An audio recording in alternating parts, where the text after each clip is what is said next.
3 anos atrás, beirando 4 na verdade, eu tinha postado o terceiro vídeo desse canal. Literalmente foi um dos vídeos mais divertidos que eu já fiz. E também foi um dos mais engajados, querendo ou não. E isso aconteceu principalmente porque eu tentei juntar o máximo de respostas possíveis sobre um protagonista que na época, não tínhamos um pingo sequer de informação sobre sua verdadeira identidade. E sim, estamos falando do Reg. Mas então, anos se passaram e cá estamos nós, ainda falando do mesmo personagem e ainda tentando juntar fragmentos da sua história oculta e cheia de mistérios. Porém, diferentemente de 3 anos atrás, agora nós temos contextos, informações, flashbacks, de acontecimentos terríveis e principalmente a revelação de uma personagem que pode ser considerada facilmente como o ponto de origem de todo esse passado sombrio envolto em segredos abissais. Quer saber mais sobre a origem desse robozinho de aparência simples e única e como seu passado pode estar diretamente conectado com o plot principal da obra? Então se liga que eu vou falar sobre isso agora. Eu sou o Chorou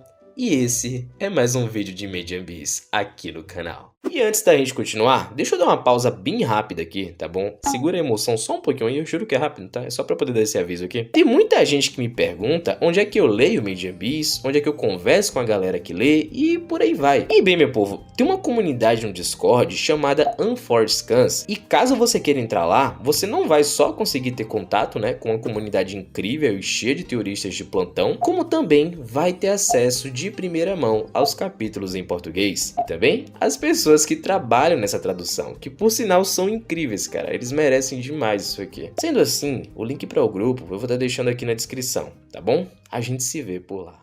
Segundo as palavras do próprio autor, Reg de Made in Abyss foi baseado em um personagem chamado Koch, de um jogo de plataforma conhecido pelo nome de Cave Story. E assim, logo de cara, as coisas já começam a ficar muito interessantes. A história de fundo de Cave Story mostra que 10 anos antes dos eventos principais do jogo, um exército de soldados robôs acabou sendo enviado para uma ilha flutuante, que é o cenário principal do jogo, para poder reivindicar a coroa demoníaca, um artefato extremamente perigoso que concede grandes poderes a quem usa. Os robôs atacaram especificamente os Mimigas, que basicamente seriam criaturas híbridas de coelhos com cachorros que vivem nessa ilha flutuante. Mas enfim, os robôs eliminaram inúmeros deles, incluindo os humanos que tentaram protegê-los. Durante esse conflito, Koch e uma robô de combate feminina bastante semelhante a ele, por sinal chamada de Curly Brace, foram construídos por uma entidade desconhecida e também foram enviados à ilha. Só que diferentemente dos outros robôs enviados, Koch e Curly receberam ordens para poder destruir a coroa demoníaca ao invés de reivindicá-la para qualquer dono. Porém, quando ambos chegam à ilha após o ataque do exército de robôs, eles só encontram morte,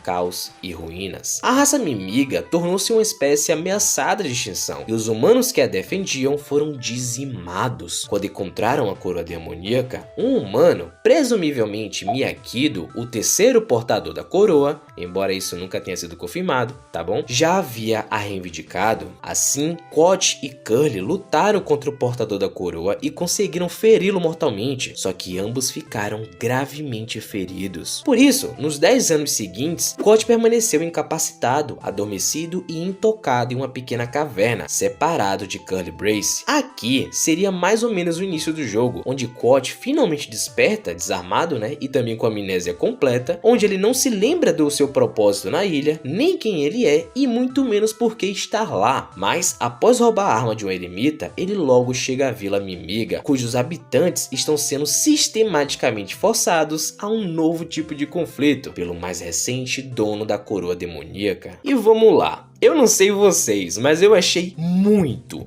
mas muito semelhante a algumas coisas aqui. Outro ponto também é que Curly Brace, nesse período da pré-história do jogo, havia entregue para Koch uma coisa chamada Iron Bond, ou então Laço de Ferro, um item que simbolizava uma forte ligação entre esses dois. Eu acho que eu já vi isso em algum lugar. E ok, história à parte, agora a gente pode traçar um paralelo incrível com Made in Abyss. sabe por quê? Graças às informações que encontramos nos volumes 1, 6, 7, 8 e 14, conseguimos ter algumas ideias bem gerais sobre o Reg. Primeiro, ele veio do fundo do abismo, seja da sétima camada ou do que existe além dela, e lá ele convivia com o mestre, que infelizmente não é especificado se é homem ou é mulher, mas pela maneira que ele fala sobre esse mestre, ao conhecer Faputa, parece que a relação entre eles era boa. Inclusive, ainda no primeiro encontro que ele teve com Faputa e Gaboron, ficamos sabendo de duas coisas importantíssimas que ficam subentendidas nas entrelinhas. Reg estava procurando por seu Haku para poder resolver um problema com as cargas do seu reescritor. E como muitos de vocês já sabem, Haku, no idioma da Vila dos Sequelas, é um termo que se refere a algo de maior valor para alguém. Mas, como eu disse no meu vídeo de 3 anos atrás, esse termo poderia muito bem se aplicar no contexto de alguém de muito valor, ao invés de algo, uma pessoa ao invés de um objeto. E eu sei que vocês já devem estar pensando em uma certa personagem aí. Velho, eu preciso confessar que eu amo esse painel da Faputa conversando com o Reg, né, antes dele perder suas memórias, porque dá pra tirar muito proveito e teorias do que estava acontecendo nesse período. E simplesmente a coisa mais importante, sem sombra de dúvidas, acontece nesse painel, que é quando o garoto aparece já carregando a Blaze Reaper, a arma de Lisa, a mãe de Rico, deixando óbvio também que eles já haviam se encontrado antes e que ele já estava a caminho do Cálice dos Gigantes para poder deixar a arma dela na sua sepultura. Porém, contudo, todavia, a gente pega essa amálgama de ideias e teorias e se aprofunda ainda mais nela, chegando nos 2 pontos essenciais que eu queria muito abordar nesse vídeo. E eles são a semelhança entre Reg e sua irmã com Quat e Cully Brave, além também do seu objetivo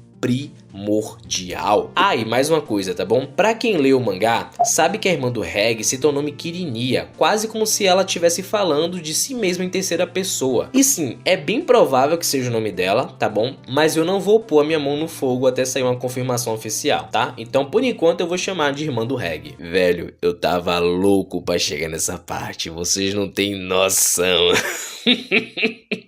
Reg e Quat possuem uns bons paralelos aqui, como vocês puderam perceber. Ambos são algo além de meros robôs, porque eles pensam e podem tomar as próprias decisões. Quat acorda dentro de uma caverna, enquanto Reg é encontrado inconsciente na primeira camada do abismo. Ambos não se lembram do seu passado e nem quem os criou, e ambos vão entendendo mais sobre si mesmos na medida em que avançam em suas jornadas. Curiosamente também, nenhum dos dois age como uma máquina. Se você parar para perceber, Quat demonstra empatia, coragem, compaixão e principalmente senso de justiça, enquanto Reg demonstra vergonha, medo, tristeza, culpa e principalmente amor. Sabe, isso cria um contraste muito interessante, depois que você entende que os dois foram construídos como armas, inclusive ainda possuem tecnologias absurdamente avançadas em seus corpos, mas mesmo assim eles acabam desenvolvendo humanidade. Isso é muito foda, cara, eu amo esse paralelo. Sem contar também que, pelo que vimos da irmã do Reg no mangá, algo aconteceu para que eles acabassem se separando. Capítulo 70, inclusive tem resumo aqui no canal, tá bom? A garota tá chorando e implorando para que o Reg olhe em seus olhos, como se estivesse preparada para fazer um pedido final ou coisa do tipo. E lá em Cave Story, após todos os acontecimentos da pré-história do jogo, Cully Brave também perde suas memórias e passa a viver na Sand Zone por 10 anos. Uma fucking década de paz,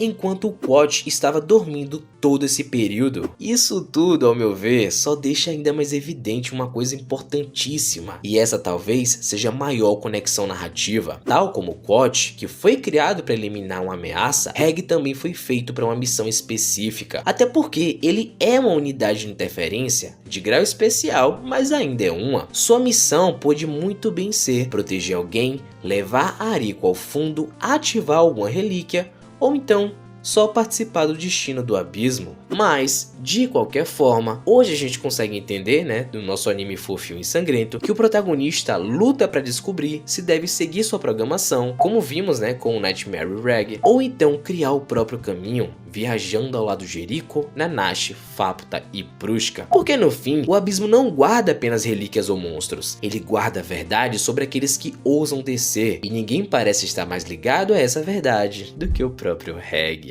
Mano do céu, velho.